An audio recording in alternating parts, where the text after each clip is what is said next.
A firewall acts as a security guard for your network, controlling who can access your system from the outside world. It filters incoming and outgoing data based on predefined security rules. A firewall checks data packets that come in and out of your network.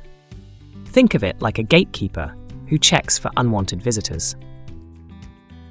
This basic type checks data at a very surface level by looking at the source address, destination, and type of data. More advanced, this type keeps track of the state of connections. NGFWs offer deep analysis, including inspecting encrypted data and detecting threats like malware. Firewalls protect systems by following rules that decide which traffic is allowed or denied. These rules are like instructions given to a guard. Only allow the necessary data and connections to keep your network secure. Keep your firewall rules up to date to deal with new types of threats. Check firewall logs to identify suspicious activity. Firewalls are essential in protecting your network from cyber attacks.